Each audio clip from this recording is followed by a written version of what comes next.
Hey, what's going on, everybody? So Late Shift is an interactive FMV game that came out in 2017. This is a thriller and suspenseful heist story, and as with any interactive movie or FMV, there are many points during it where you have to make decisions that determine different outcomes in the storyline. I first played this one actually back in 2017, right after it came out, I think, on Steam, and prior to this, I had no experience at all with any interactive games, at least not in this style. They've become more popular in the past few years with many different ones coming out, not a ton of which that I've checked out, but I have checked out a few of them, and I don't know what really was the first one to spark this sort of renaissance for them, but I do think this was one of the first ones. And I do remember this one having quite a bit of buzz for it when it did come out. In this story, you control a character named Matt, who is a parking lot attendant who unfortunately ends up being in a very wrong place at a very wrong time. Now, I'm not sure how much of the storyline actually is different depending on your choices, but I'm pretty sure this main part of the story, this main heist, is unavoidable. And even though I did play this before, it's been a few years since then, and I hardly remembered any of this, so it really did feel like I was playing it again for the first time. There's a real feeling of suspense in this game, and it actually has a really cool style to it that at times feels like they might be trying a little too hard to make it work, but I actually do think they pulled it off most of the time. It does take itself seriously, but the story feels serious. There are real stakes at play here for Matt, but also the people around him that he ends up getting involved with. And because of that, the choices are really tough to make the whole way through. They don't give you any time to wait and think about them either, which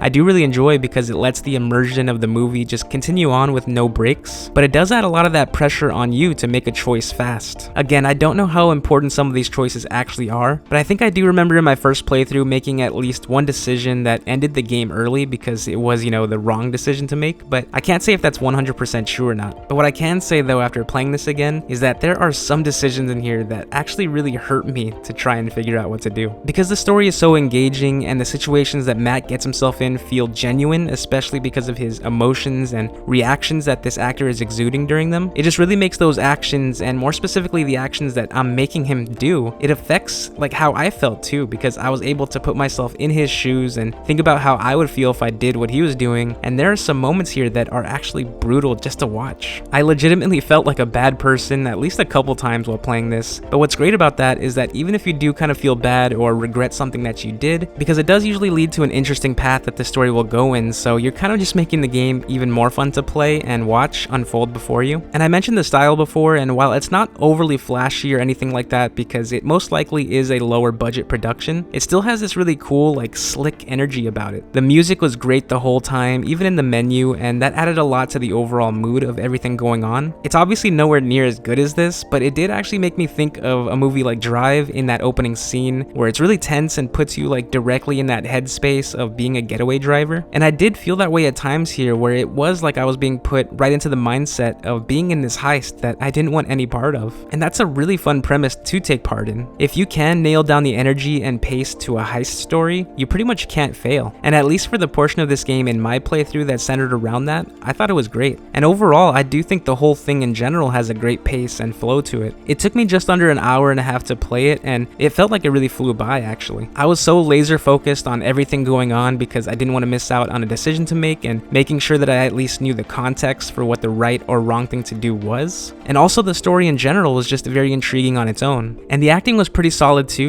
They're not amazing or anything, but the actor playing Matt is more than serviceable. And it's because of that I actually wouldn't mind going back to play this one again to try and see all of those different branches of the story. What I did see online is that there are a total of 180 different choices for you to make in this game and 7 different endings. And I believe it also said at the end of the game that I had seen 12 out of the 14 potential chapters in this game. So in order to get all those 7 different endings, you would probably have to go through many of the same things that you've already done before that, but it is nice that there are that many endings at least. And I did open up the game again right now to see if you can skip through it after you've already played it, and as far as I can tell, you can't do that, so that is unfortunate, but it is a quick, fast-paced story, so I don't think it's too bad to maybe jump back into it every once in a while, but more than likely, I'll probably just go on YouTube and watch other people play this and see if they got any different endings. I also just looked up the prices for this game too on console since I already have it on PC, and it looks like it's going for $12.99 everywhere, but it's 50% off right now on PlayStation, and I'm not sure for how long, and so for just around $6, I actually think that's a really good deal for this one. So I did really enjoy playing this one again, and I actually think this is my favorite FMV that I've played. There have been some really good ones, but the heist storyline is a lot of fun, and it works really well for this kind of interactive experience like this, and it would be really cool if there's more like that in the future, so I'll definitely keep my eye out for them. So thank you all so much for watching this. I hope you're having a great day out there, I hope to catch you in the next video, and until then, take care everybody.